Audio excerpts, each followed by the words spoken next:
We come to now the discussion of forces that are acting on the control volume.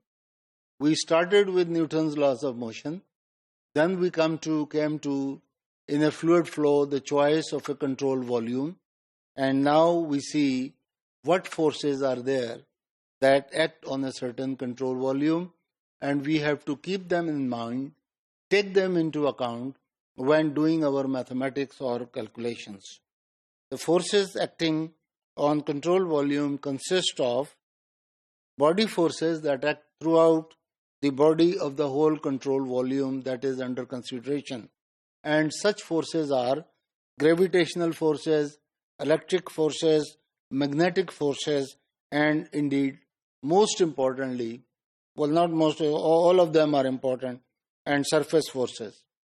Now, many of the forces we don't see normally, and we don't even consider them in a fluid flow motion that we come across in our daily life, such as electric forces or magnetic forces. But there are cases in which these forces become important and we cannot ignore them. But otherwise, mostly gravitational forces or surface forces are more frequently found. And pressure and viscous forces are, of course, are there, and so are reaction forces at points of contact. Only external forces are considered in the analysis. The total force acting on a control volume, when we choose a control volume, we try to see that how do we compute them, how do we calculate them and take care of count of the external forces that are occurring. And we write the equation as summation of S, the total external forces composed of the total body forces, all body forces that I mentioned in the previous slide, plus the surface forces. And of course, all of them have different impacts, different effects, and therefore even different terms in the equations of motion that we develop. The total force acting on a control volume is composed of body forces, as we mentioned, and surface forces. Body force is shown on differential volume element, and the surface force is shown on a differential surface element. That is, in the given picture that you are seeing, a control volume is of course arbitrarily chosen and is reflected in a dotted red line. So this is arbitrary choice. We can increase it, we can decrease it, but so it is.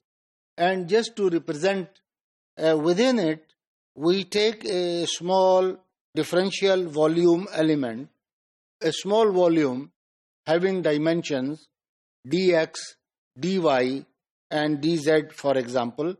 So if this we take as origin, and then this is dx, this part dy, and this part as, let's say, dz. So the product of them, dx, dy, dz, is a volume, is represented here as d of v, where this v is not velocity, it represents volume. And the body force, mainly that is gravitational force, and gravitational force act in the downward direction, and therefore you can see that its direction is shown as acting downwards.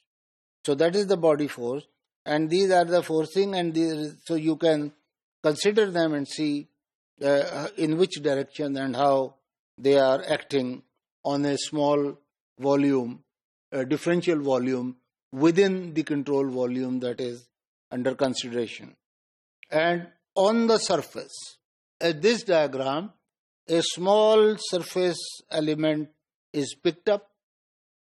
This is right on surface of this, and that is why you can see that it has a curved nature. It's not in a straight line, it's not linear. It has a curve in all directions.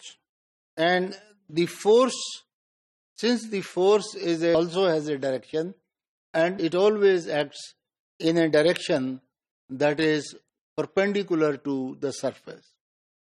Or if it is a curve, if the nature is of the curve, we call that perpendicular as normal to the surface.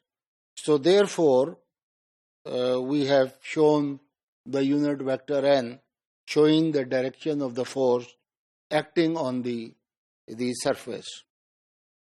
And DFF force you can see being shown here.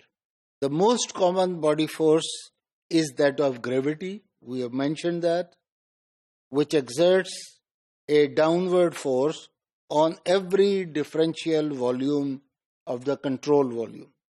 So control volume is a bigger element of the fluid flow, and within that, of course, the differential volume is a smaller component that are all arbitrarily chosen. So the gravitational force is represented by dF as gravity, and this is gravity is G.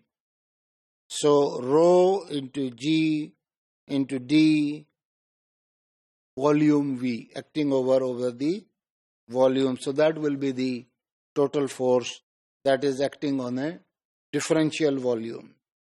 Gravitational vector in Cartesian coordinates. So normally, since G acts only in downward direction, therefore its x component, if I may write it as Gx, is 0. Its y component is also 0, and therefore it's only non-zero component that x is in the vertical direction. And if that is normally taken as z in our rectangular coordinates that are mutually perpendicular, and we write G as minus G times the unit vector k in the vertical direction. And since the gravity is acting in the downward direction, the positive direction is considered to be in the upward direction. Therefore, you see a minus sign appearing. So when writing mathematical equations to develop the equations and also to understand and analyze the forces that are acting, remember taking note of the sign of the force, the direction of the force is as much important as the force itself. The total body force acting on the control volume is the total body over rho g dV, and we integrate it over the total control volume.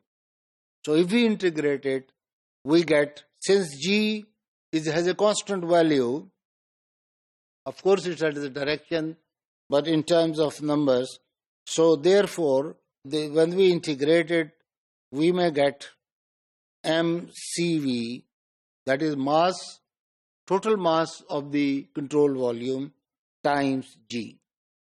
And the total force is therefore look like as summation of all external forces equals sum of summation of all body forces plus the pressure that is there, the viscous forces, and any other force that may be present, and all of them are clubbed as surface forces, while the gravitational force is taken as separately.